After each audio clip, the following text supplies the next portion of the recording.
55 ஆண்டு கால புரிவாழ்வில் எந்த பதவி குறித்தும் சிந்திக்காமல் மக்கள் நலனுக்காகவே மீண்டும் மீண்டும் பல பரிசோதனைகளில் நான் ஈடுபட்டிருக்கிறேன்.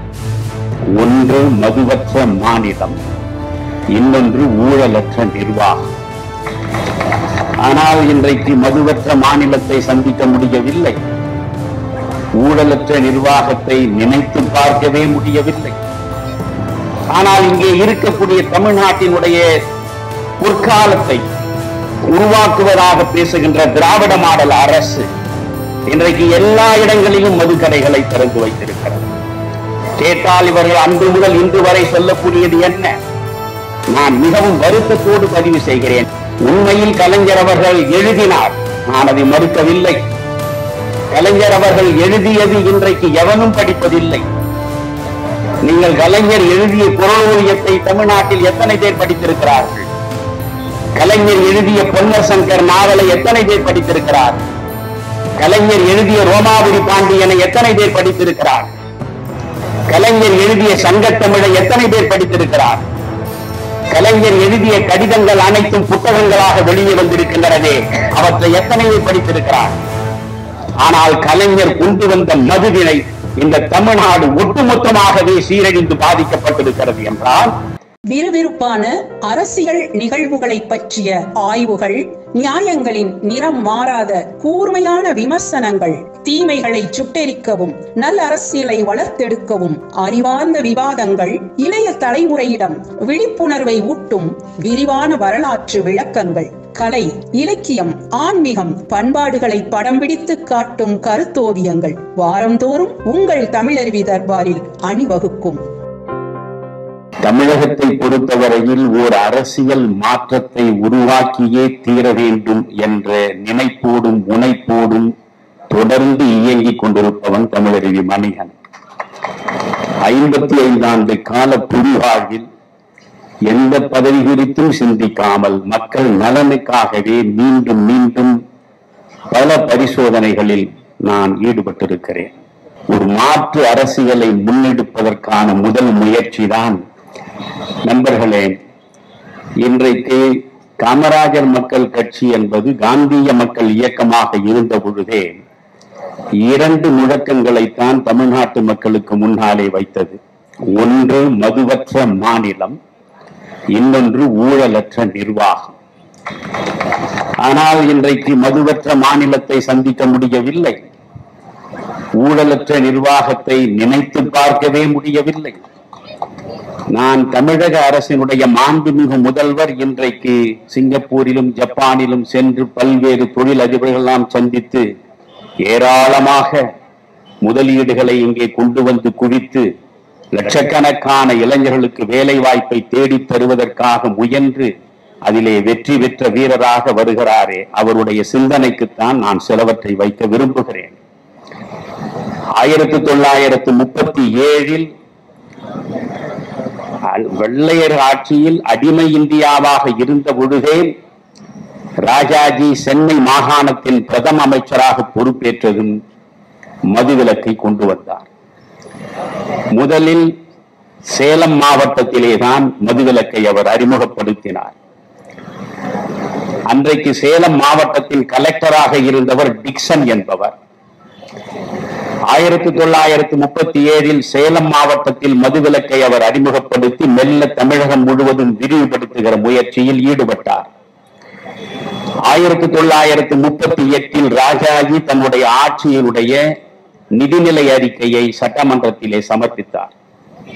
அந்த நிதிநிலை அறிக்கையை சமர்ப்பிக்கிற பொழுது ராஜாஜி தெளிவாக சொன்னார், மதுவை குடிப்பதனாலே இந்த தமிழ்நாட்டில் எந்தெந்த மக்கள் எவ்வளவு இழப்புகளுக்கு ஆளாகிறார்கள், இந்த மதுவிலக்கை கொண்டு வந்திருப்பதனாலே இன்றைக்கு ஏழையும் பாழையும் எந்த அளவுக்கு தங்கள் வாழ்வில் வளர்ச்சியை பெற்றிருக்கிறார்கள் என்பதற்கு ஒரு சரியான சான்றை இந்த சட்டமன்றத்தில் சமர்ப்பிக்கிறேன் என்று சொல்லி சேலம் மாவட்டத்தின் ஆட்சியராக இருந்த டிக்சன் அவர்கள் இவருக்கு அனுப்பி வைத்த அறிக்கையை அவர் படித்தார். அந்த அறிக்கையில் அவர் தெளிவாக சொல்கிறார், யார்? டிக்சன் என்கிற வெள்ளைக்காரர். அவர் சொல்கிறார், நீங்கள் மதுவிலக்கை இங்கே கொண்டு வந்த பொழுது அது பூரண வெற்றி பெறுமா என்ற சந்தேகம் எங்களுக்கே இருந்தது. இதை எப்படி நடைமுறைப்படுத்துவது என்று நாங்கள் யோசித்தோம். ஆனால் உங்களுடைய நேரிய தலைமையின் கீழே இங்கே மதுவிலக்கை பூரணமாக நடைமுறைப்படுத்திய 4 மாதங்களுக்குள்ளேயே ஏழை மக்களுடைய வருவாய் உயர்ந்திருக்கிறது, வாழ்க்கை தரம் உயர்ந்திருக்கிறது. முன்பை விட 5 மடங்கு அதிக நலத்தோடும் வளத்தோடும் மக்கள் வாழ்கிறார்கள் என்று டிக்சன் அவர்கள் அனுப்பி வைத்த அறிக்கையை ராஜாஜி அவர்கள் வாசித்தார். நான் உங்களுக்கு சொல்ல விரும்புகிறேன், வெள்ளைக்காரர்களுடைய வாழ்க்கையில் மது அருந்துவது என்பது ஒரு அங்கம், தவிர்க்க முடியாத ஒரு கலாச்சார அங்கம். ஆனால் இந்தியாவில் இந்திய தேசிய காங்கிரஸை உருவாக்கிய 3 முதன்மையானவரான ஆலன் ஆக்டேவியன் ஹியூம் என்ற வெள்ளைக்காரன், அந்த ஆலன் ஆக்டேவியன் ஹியூம் என்ற வெள்ளைக்காரன் பதிவு செய்ததை உங்கள் சிந்தனைக்கு நான் வைக்கிறேன். அவன் சொல்கிறான், மதுவின் மூலமாக ஒரு அரசு பெறக்கூடிய வருவாய் என்பது பாவத்தின் சம்பளம் என்கிறான், வேஜஸ் ஆஃப் சின் என்கிறான். பாவத்தின் சம்பளம். ஒரு அரசு வருவாயை ஈட்டுவதற்காக மதுக்கடைகளை திறந்து அந்த மது வருவாய் 1 ரூபாய் வந்தால் அந்த மதுவினால் ஏற்படக்கூடிய தீமைகளில் இருந்து இந்த அரசு மக்களை விடுவிப்பதற்கு 2 ரூபாய் செலவழிக்க வேண்டும் என்றான். 1 ரூபாய் வரவு என்று நீங்கள் பார்த்தால் அந்த மதுக்கடைகளை திறப்பதன் மூலமாக நடைபெறக்கூடிய கொலைகள், கொள்ளைகள், களவுகள், பாலியல் பிறழ்வுகள், சமூக சீரழிவுகள், இவற்றையெல்லாம் நீங்கள் சரிப்படுத்த வேண்டும் என்றால் 1 ரூபாய் வரவில் 2 ரூபாய் செலவழிக்க வேண்டும். எனவே மதுவின் மூலமாக வருவாய் வருகிறது என்று நினைத்து ஒருபோதும் பாவச் சம்பளத்தை தேடிக்கொள்ளலாகாது என்று சொன்னவன் ஒரு வெள்ளைக்காரன். ஆனால் இங்கே இருக்கக்கூடிய தமிழ்நாட்டினுடைய பொற்காலத்தை உருவாக்குவதாக பேசுகின்ற திராவிட மாடல் அரசு இன்றைக்கு எல்லா இடங்களிலும் மதுக்கடைகளை திறந்து வைத்திருக்கிறார். கேட்டால் இவர்கள் அன்று முதல் இன்று வரை சொல்லக்கூடியது என்ன? நான் மிகவும் வருத்தத்தோடு பதிவு செய்கிறேன், யாரையும் வன்மையாக வார்த்தைகளால் வருத்தெடுக்கக்கூடியவன் நான் இல்லை. என்னுடைய தரம் தாழ்ந்துவிடக் கூடாது என்கிற அடிப்படையிலேதான் 50 ஆண்டுகளுக்கு மேல் நான் மேடையில் வேள்வி நடத்துகிறேன். ஆனால் இங்கே நான் சொல்ல விரும்புகிறேன், கலைஞர் அவர்களுடைய எழுத்தாற்றலை இந்த தமிழ் சமூகம் மிகப்பெரிய அளவுக்கு வரவேற்றது. அதனுடைய அடையாளமாகத்தான் நாங்கள் கடற்கரையில் கடலுக்கு உள்ளேயே பேனாவை வைக்கப் போகிறோம் என்று சொல்லக்கூடிய இந்த அரசுக்கு நான் சொல்கிறேன், உண்மையில் கலைஞர் அவர்கள் எழுதினார், நான் அதை மறுக்கவில்லை. கலைஞர் அவர்கள் எழுதியது இன்றைக்கு எவனும் படிப்பதில்லை. நீங்கள் கலைஞர் எழுதிய குரல் ஓவியத்தை தமிழ்நாட்டில் எத்தனை பேர் படித்திருக்கிறார்கள்? கலைஞர் எழுதிய பொன்னர் சங்கர் நாவலை எத்தனை பேர் படித்திருக்கிறார்கள்? கலைஞர் எழுதிய ரோமாபுரி பாண்டியனை எத்தனை பேர் படித்திருக்கிறார்கள்? கலைஞர் எழுதிய சங்கத்தமிழை எத்தனை பேர் படித்திருக்கிறார்கள்? கலைஞர் எழுதிய கடிதங்கள் அனைத்தும் புத்தகங்களாக வெளியே வந்திருக்கின்றனவே, அவற்றை எத்தனை பேர் படித்திருக்கிறார்கள்? ஆனால் கலைஞர் கொண்டு வந்த மதுவினை இந்த தமிழ்நாடு ஒட்டுமொத்தமாகவே சீரழிந்து பாதிக்கப்பட்டிருக்கிறது என்றால், உங்கள் எழுத்து பாதித்ததை விட நீங்கள் கொண்டு வந்த மது பாதித்தது அதிகம் என்கிற பொழுது, நீங்கள் பேனாவுக்கு பதிலாக ஒரு மது கோப்பையை தான் நீங்கள் நினைவு சின்னமாக வைக்க வேண்டும். நீங்கள் மது கோப்பையை நினைவு சின்னமாக வையுங்கள் முதல்வர் ஸ்டாலின் அவர்களே.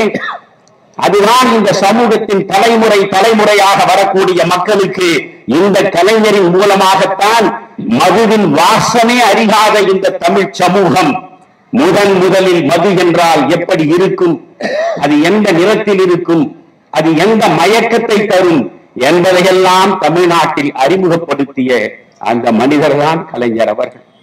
எனவே கலைஞர் அன்று தொடங்கியது இன்றைக்கு அவருடைய திருமகன் ஸ்டாலின் மூலமாக இன்னும் விரிவடைந்திருக்கிறது. கண்ணன் பேசுகிற பொழுது சொன்னார் 500 கடைகள் மூடப்படும் என்று. 500 கடைகளை எப்படி மூடுகிறார்கள் என்று முதலில் உங்களுக்கு தெரியுமா? இருக்கக்கூடிய கடைகள் அத்துணையில் எந்த கடையில் அதிகமான வருவாய் இல்லை என்று முதலிலே கணக்கெடுக்கிறார்கள். வருவாய் மிக மிக குறைவாக இருக்கக்கூடிய அந்த கடைகளை மூடிவிட்டு அதைவிட கூடுதலாக வருவாயை தரக்கூடிய இடங்களில் புதிதாக கடைகளை கொண்டு போய் சேர்க்கிறார்கள். இவர்கள் 500 கடைகளை மூடுகிறார்கள் என்று சொல்வதை விட இந்த தமிழ் சமுதாயத்தை ஏமாற்றக்கூடிய செயல் வேறு எதுவுமே இருக்க முடியாது. கேட்டால் இவர்கள் என்ன சொல்கிறார்கள்? ஏழை எளிய மக்களுக்கு பல்வேறு நலத்திட்டங்களை நாங்கள் உருவாக்கி தருவதற்காகத்தான் இந்த மதுக்கடையை கொண்டு வர வேண்டிய நிர்பந்தத்தில் நாங்கள் தள்ளப்பட்டோம் என்று கலைஞர் அவர்கள் சொன்னார். 1971 மீண்டும் அவர் ஆட்சிக்கு வந்த பிறகு அவர் சொன்னது என்ன? ஏன் மதுக்கடைகளை திறக்கிறீர்கள்? ராஜாஜி 1937 மதுக்கடைகளை மூடினார். ஆனால் ஆட்சியை அவர் இழந்த பிறகு 1944 வெள்ளை அரசாங்கம் மறுபடியும் மதுக்கடைகளை கொண்டு வந்தது. வெள்ளை அரசாங்கம் மதுக்கடைகளை கொண்டு வந்த பொழுது கருணாநிதி சொன்னதைத்தான் அதுவும் சொன்னது. தமிழ்நாட்டில் இருக்கக்கூடியவர்களுக்கு மதுக்கடைகளை வைப்பதன் மூலம் அரசின் வரி வருவாய் பெருகும். அரசின் வரி வருவாய் பெருகினால் ஏராளமான திட்டங்களுக்கு பயன்படுத்த முடியும் என்று சொல்லி 1944 அந்த வெள்ளை அரசு மீண்டும் மதுக்கடைகளை திறந்தது.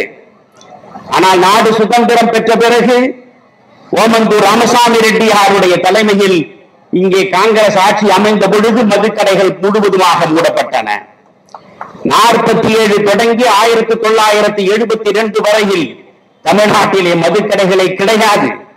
மது எப்படி இருக்கும் என்று எந்த மனிதனுக்கும் தெரியாது. இந்த நிலையில்தான் இந்த தமிழகம் இருந்தது. அண்ணா அவர்களை பற்றி கண்ணன் சொன்னார். உண்மையில் அண்ணாவை நான் இந்த இடத்தில் ஆராதிக்கிறேன்.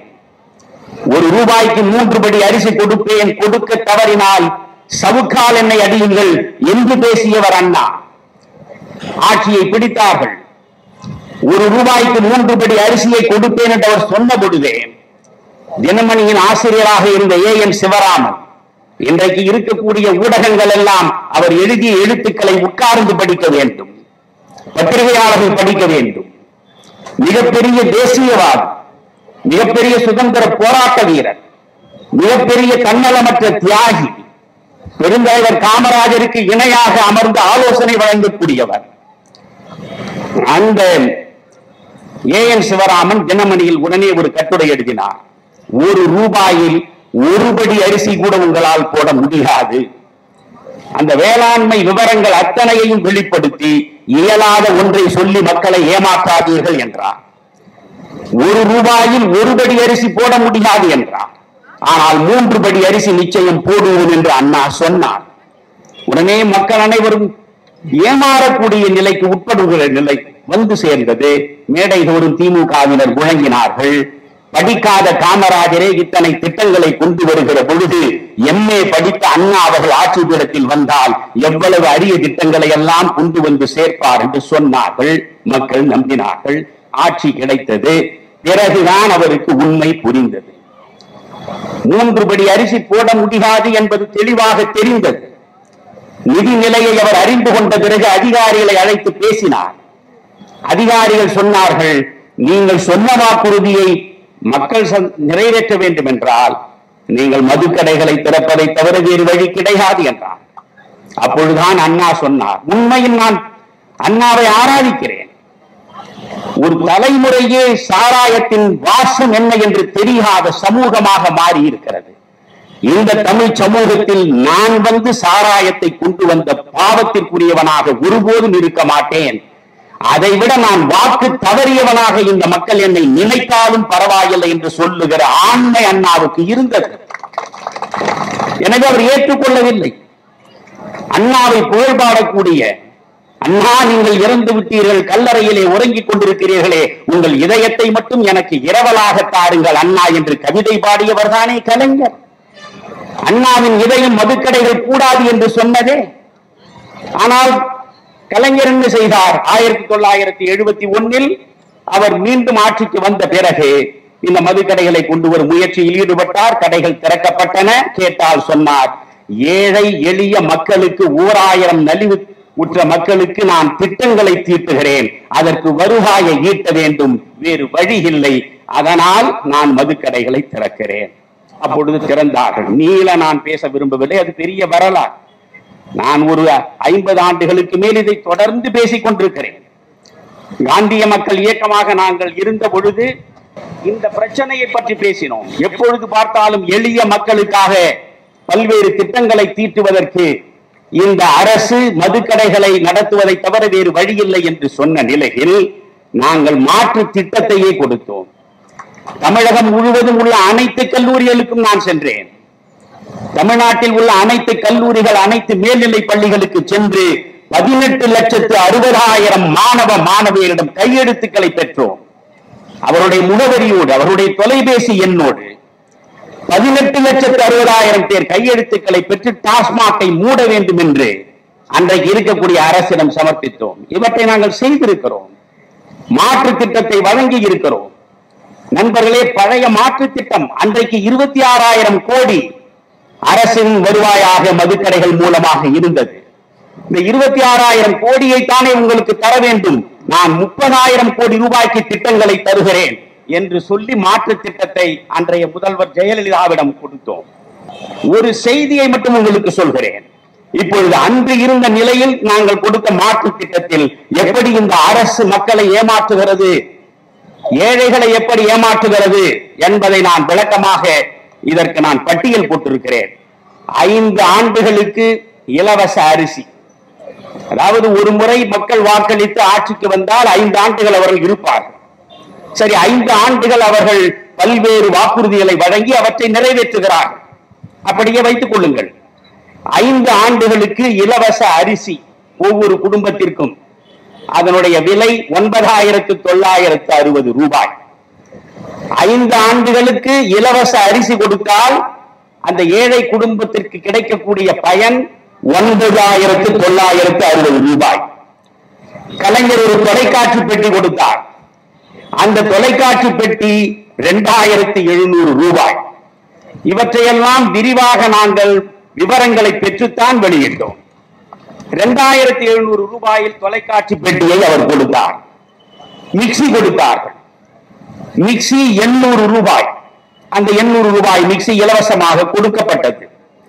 கிரைண்டர் கொடுத்தார்கள். கிரைண்டர் 1,500 ரூபாய் இலவசமாக கொடுத்தார்கள். மின்விசிறி கொடுத்தார்கள். மின்விசிறி 500 ரூபாய். இப்படி அவர்கள் கொடுத்த இலவசங்கள் அனைத்தையுமே நீங்கள் சேர்த்தால் 15,460 ரூபாய். ஒரு குடும்பத்திற்கு இலவசங்கள் என்ற பெயரில் திராவிட அரசு கொடுத்தது 15,460 ரூபாய். நண்பர்களே, அன்றைக்கு ஒரு டாஸ்மாக் கடையில் ஒருவர் சென்று ஒரு குவார்ட்டர் மதுவை அருந்துகிறார் என்றால் அவர் ஒரு குவார்ட்டர் மதுவை ஒரு நாளில் அருந்துகிறார் என்று மட்டும் வைத்துக் கொள்வோம். பல பேர் பல குவார்ட்டரை திரும்ப திரும்ப அருந்துகிறார்கள். ஆனால் ஒரு குவார்ட்டர் மதுவைத்தான் ஒருவர் அருந்துகிறார் என்று வைத்துக் கொண்டு கணக்கு போட்டால் அந்த மனிதர் மட்டும், ஒரு குடும்பத்தின் தலைவர், அவர் மட்டும் இந்த அரசுக்கு செலுத்துவது 1,26,000 ரூபாய். அரசு இலவசமாக கொடுப்பது 15,460 ரூபாய். அரசு அவனிடமிருந்து தட்டி பறிப்பது 1,26,000 ரூபாய். இன்றைக்கு மதுவினுடைய விலை என்ன என்று கேட்டேன். ஒரு குவார்ட்டர் மது இன்றைக்கு 130 ரூபாய் என்று சொல்கிறார்கள். எனக்கு தெரியாது. நீங்கள் 130 வேண்டாம், 100 ரூபாய் என்று வைத்துக் கொள்ளுங்கள். ஒரு குவார்ட்டர் மது 100 ரூபாய். 365 நாள் குடிக்கிறான். 365 நாள் குடித்து 5 ஆண்டுகள் குடித்தால் இவனுக்கு வர 1,82,500 ரூபாய். 1,82,500 ரூபாய். அதையே 100 ரூபாயாக இப்பொழுது வைத்து பாருங்கள். ஏறக்குறைய 3 லட்சத்துக்கு மேற்பட்ட ரூபாய் ஒவ்வொரு குடும்பத்திலும் ஒரு மனிதன் குடிப்பதன் மூலம் இந்த அரசுக்கு வந்து சேருகிறது. ஆனால் இந்த அரசு கொடுக்கக்கூடிய அத்தனை இலவச திட்டங்களையும் நீங்கள் பார்த்தால் முழுக்க முழுக்க ஒரு 20,000 ரூபாய்க்குள்ளே தான் அடங்குகிறது. எனவே நீங்கள் நினைந்து பார்க்க வேண்டும், இந்த மதுக்கடைகள் மூடப்பட வேண்டும். இன்றைக்கு கரூர் கம்பெனி மிகப்பெரிய அளவுக்கு தமிழகம் முழுவதுமே அரசுக்கு வரக்கூடிய வருவாயை முழுவதுமாக தடுத்து தங்களுடைய சொந்த நலனுக்காக அவர்கள் 2000க்கும் மேற்பட்ட உரிமம் இல்லாத பார்களை எல்லாம் நடத்தி வந்திருக்கிறார்கள். செந்தில் பாலாஜியினுடைய கருணையினால். செந்தில் பாலாஜியை நேரடியாக நான் குற்றம் சொல்லவில்லை. ஏனென்றால் நீங்கள் நினைக்கிறீர்கள் செந்தில் பாலாஜி இவ்வளவு தவறு செய்து விட்டாரா என்று. திராவிட முன்னேற்ற கழகத்தில் ஒரு செந்தில் பாலாஜி தானா இருக்கிறார்? திராவிட முன்னேற்ற கழக அமைச்சரவையில் உள்ளவர்களில் செந்தில் பாலாஜி மட்டும்தான் குற்றவாளி, மற்றவர்கள் எல்லாம் தேவமைந்தர்களா, உத்தமர்களா? தெளிவாக உங்களுக்கு சொல்கிறேன், எப்பொழுது திராவிட முன்னேற்ற கழகம் ஆட்சி பீடத்தில் வந்து அமர்ந்தாலும் ஒரு நாள் கூட ஊழல் செய்யாமல் அவர்களால் உட்கார்ந்து இருக்கவே முடியாது.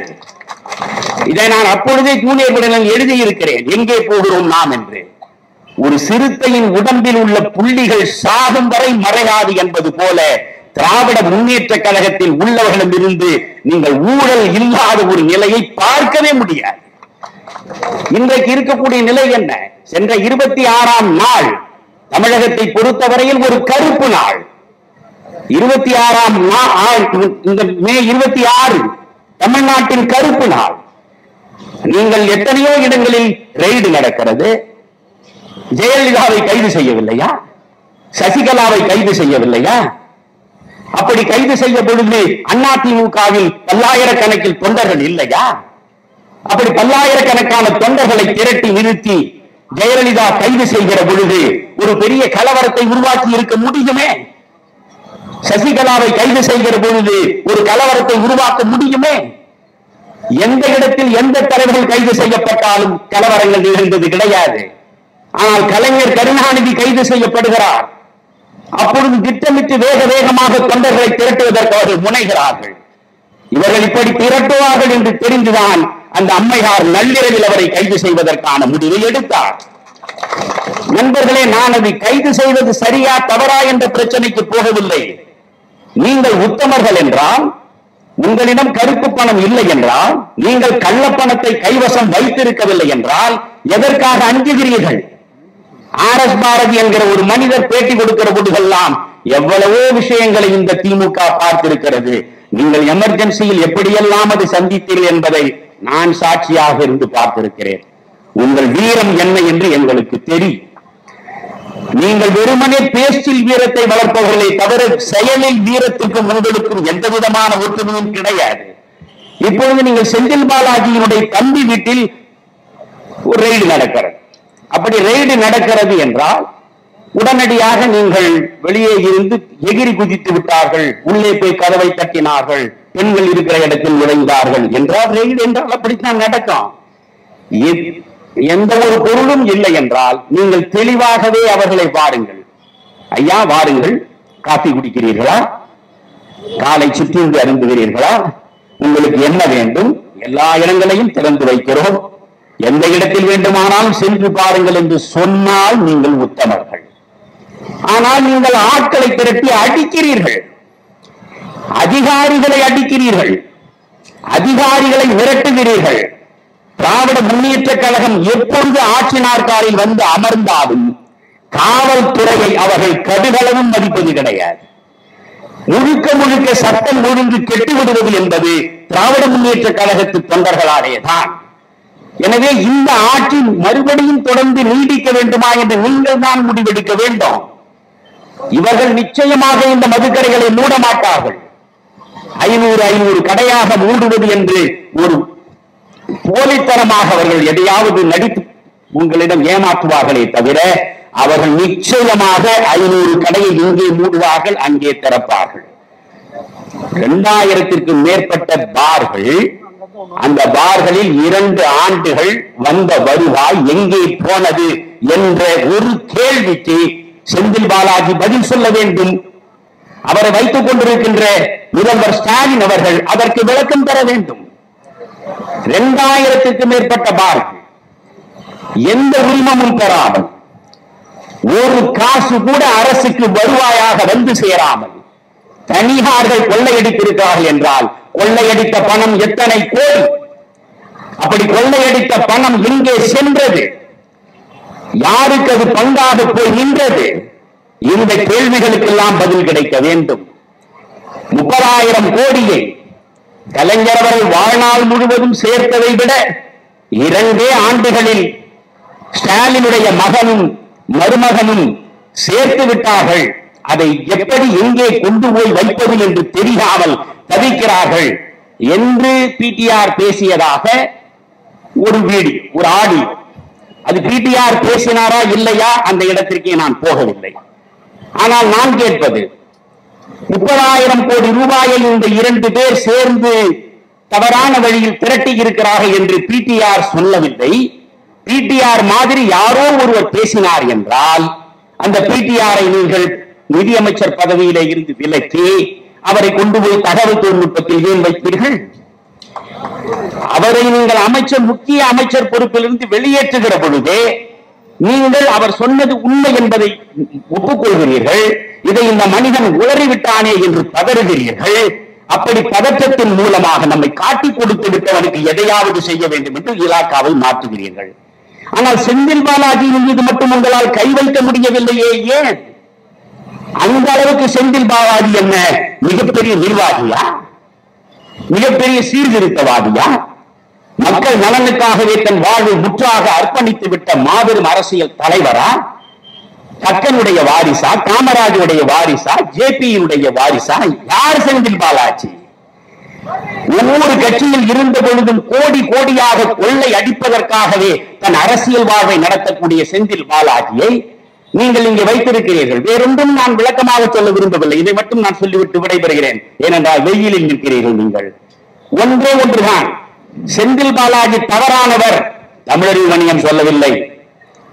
செந்தில் பாலாஜி ஏராளமாக தவறான வழியில் சொத்துக்களை சேர்த்தவர் தமிழறிவு மணியம் சொல்லவில்லை. செந்தில் பாலாஜி சிறைக்கு செல்ல வேண்டியவர் தமிழறிவு மணியம் சொல்லவில்லை.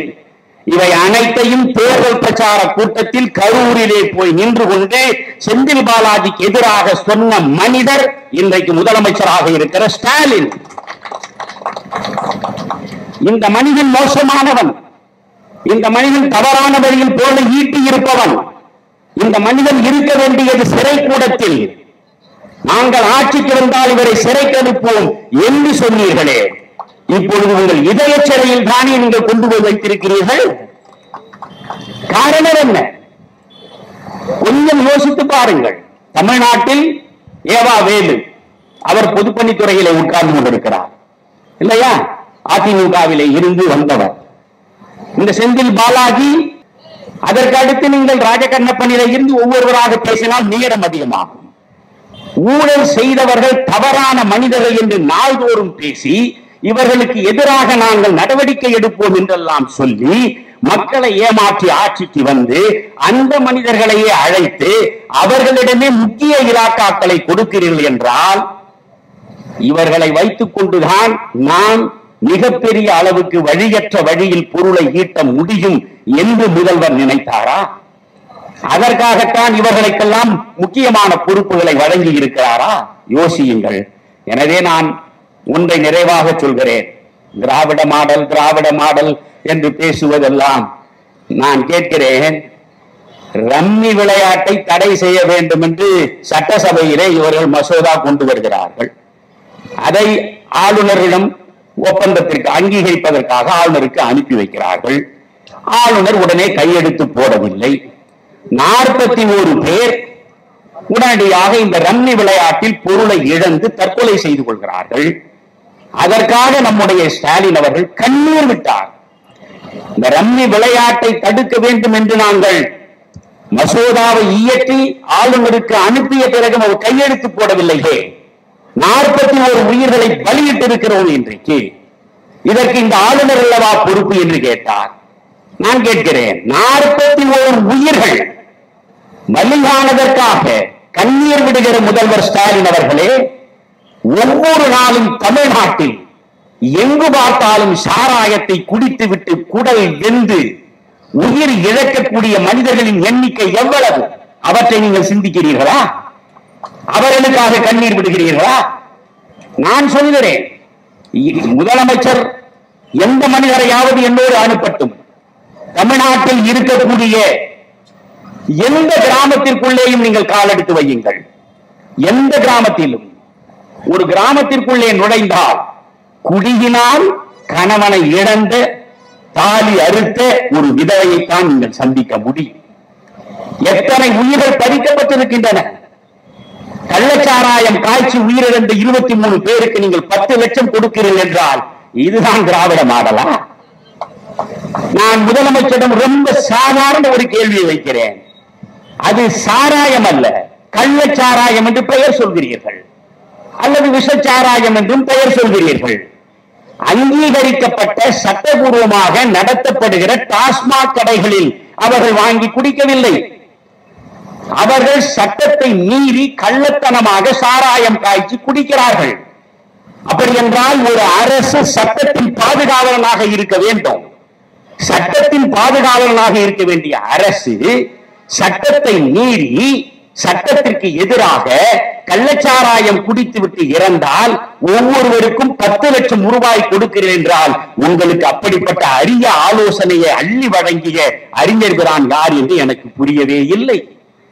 கள்ளச்சாராயம் காய்ச்சி குடித்தவனுக்கு 10 லட்சம் ரூபாய் அறிவாலயத்திலே இருந்தால் நீங்கள் அள்ளி வழங்குகிறீர்கள். உங்கள் சொந்த பணத்தில் இருந்தால் நீங்கள் அவர்களுக்கு கொண்டு போய் கொடுக்கிறீர்கள். மக்களுடைய வரிப்பணம், மக்களுடைய வரிப்பணம் தான் இப்படி தாறுமாறாக செலவழிக்கப்படுகிறது. எனவே இவற்றையெல்லாம் யோசிக்க வேண்டும். எந்த விதமான நல்ல திட்டங்களையும் இந்த திராவிட மாடல் ஆட்சியிடமிருந்து நாம் எதிர்பார்க்க முடியாது. 2 ஆண்டுகளிலேயே இவருடைய சாயம் முழுவதுமாக வெளுத்து விட்டது. அவரை சுற்றி இருக்கக்கூடியவர்கள், முதலமைச்சராக இருக்கக்கூடிய ஸ்டாலின் அவர்கள் கலைஞர் அளவுக்கு ஆளுமை உள்ளவர் இல்லை என்று பரவலாக பேசுகிற நிலையில் இந்தியாவின் பிரதமராகவே அவர் வர வேண்டும் என்ற அளவுக்கு அவருக்கு தூபம் போடுகிறார்கள். 1996 தொடங்கி 99 வரையில் நடைபெற்ற கூட்டணி அரசுகளுடைய கோலங்களை எல்லாம் நாம் பார்க்கவில்லையா? ஒரு நிலையற்ற அரசுகள் என்னென்ன செய்தன என்பதை பார்க்கவில்லையா? 10 ஆண்டு காலம் மன்மோகன் சிங் உத்தமர் தான். மன்மோகன் சிங் கரைபடியாத கரங்களுக்கு சொந்தக்காரர் தான். மன்மோகன் சிங் படித்த அறிவாளி தான். மன்மோகன் சிங் பொருளாதார நிபுணர் தான். ஆனால் அந்த மன்மோகன் சிங்குடைய அரசு பெரும்பான்மை இல்லாமல் இங்கே இருக்கக்கூடிய திராவிட முன்னேற்ற கழகத்தின் ஆதரவால் தன் ஆட்சியை நடத்த வேண்டிய நிர்பந்தத்தில் இருந்ததனால் 10 ஆண்டுகளில் திராவிட முன்னேற்ற கழகத்தின் சார்பாக சென்று அமர்ந்த அமைச்சர்கள் அடித்த கொள்ளை எவ்வளவு யோசித்து பாருங்கள். தமிழன் என்று சொன்னாலேயே டெல்லியில் உங்களை தவறாக பார்ப்பான். மிக மிக மலினமான, எல்லாவற்றிலும் ஊழல் செய்கிற அசிங்கமான மனிதர்களாக தமிழர்களை இந்தியா முழுவதும் கொண்டு போய் நிறுத்திய பெருமைக்குரியதுதான் திராவிட மாடல் ஆட்சி. நான் தெளிவாக சொல்கிறேன், இந்த தமிழ்நாட்டில் மதுக்கடைகளை முழுவதுமாக மூட வேண்டும் என்று குரல் கொடுக்கக்கூடிய யார் கடை நடத்தி வந்தாலும் அவர்கள் பக்கத்தில் நிற்பதற்கு தமிழறிஞர் மணியனும் காமராஜர் மக்கள் கட்சியும் தயாராக இருக்கிறது.